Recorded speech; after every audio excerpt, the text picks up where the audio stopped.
I'm here with Julianna Hudgins, inventor of this loom, and it's perfect because we're talking about weaving today. I love this, Julianna. Oh my goodness, I have been weaving for 20 some years and I absolutely enjoy it. It's so calming. Yes, I bet it is. Well, how do you get started? Well, how you get started is you have your loom, and what you're going to do is take your metal rod and place it into the holes, and that's going to help keep that tension of your warp threads. Makes perfect sense. Now on the back, I've already tied off on the back button. Okay. And then I'm going to take my beading thread. And you leave it on the spool when you tie it? Exactly, and Okay. so then I'm just working from the spool All so right. that I can create as many warp threads as I need to. So I have the thread in one of the grooves, and then I'm just going to match it up as best as I can. So it doesn't have to be perfect. Not a deal breaker.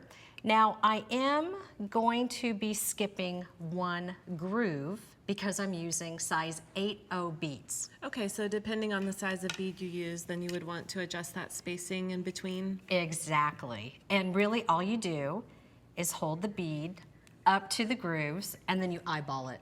And when you loop it, you're holding the tension as you go to... Really tight. Okay. Okay, because look you want it to be Right. really tight so that your finger bounces off of it. And this is different from the type of loom that goes all the way around. You are not going to waste any product with this loom. Good That's idea. why I developed it so that you didn't have all this waste back here. Yeah. Pretty And I cool. noticed you're using thermally bonded beading thread, but you could also use Nymo or other types of Absolutely. Now the next step, once you have your warp threads in place, is to actually build your base. So I've already started by weaving my thread through the warps, and then I'm going to bring my needle and thread under the warps, Okay, pick up, So you just went over under yes, to start. Got it. exactly. So I'm picking up those 4 size 8 beads, and then I'm just going to let them fall all the way down to the bottom. And then using my pointer, which is my finger, I'm just going to pop each one of those little guys into the middle of the warps there. I see. And you see how I'm putting pressure up to the ceiling? I really want to make sure that as I'm going through those beads, that I'm going on top of the warp threads so that they don't fall.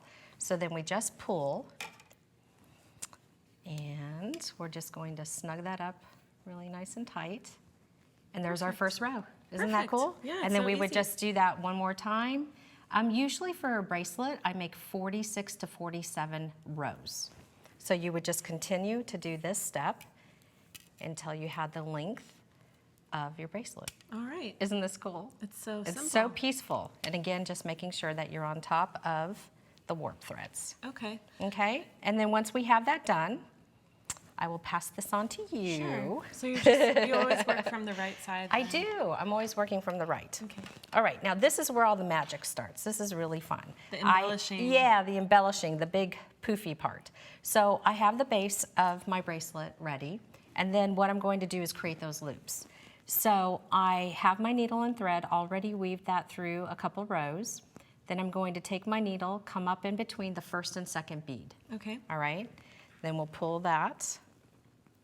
And then we're going to pick up 3 little size 11 beads, 1 decorative bead, and Sure. 3 more little seed beads.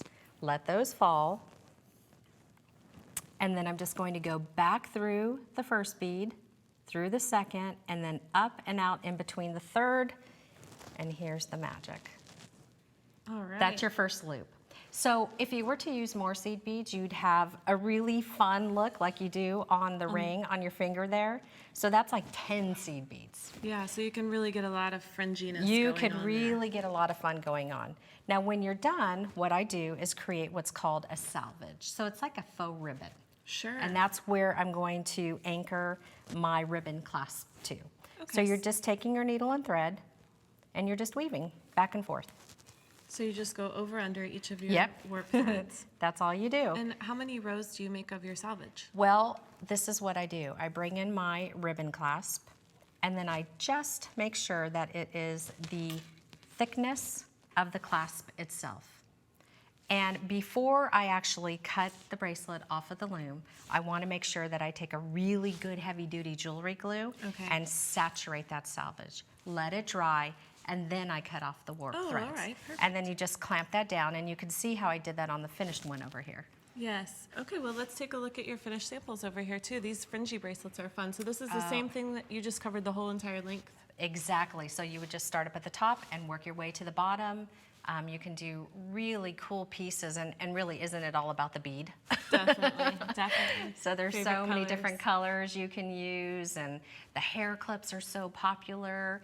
And Yeah. you know, I've been teaching 9-year-olds how to do weaving. that's fun. Yeah, because they Oh. really enjoy that. So Great project for yeah, kids, it's really too. cool. They love And the hair ones. I even like it when you don't embellish it. That looks really nice too. Well, and you know, you can make an affinity band without the loops within an hour. So, you know, So if it's you, really quick. yeah, it's super, super quick to just do that and fun. Yeah, and I like the way you attach the charms to the middle there too. That's fun. And let's take a look at your pouch. Oh, my pouch, you know, that's my baby. I wonder if that's how you got started in this whole. Yeah, you know, the Loom. pouches are so much fun. Basically what you would do is it's the same process, but you're only creating that fluffy part on half of your base.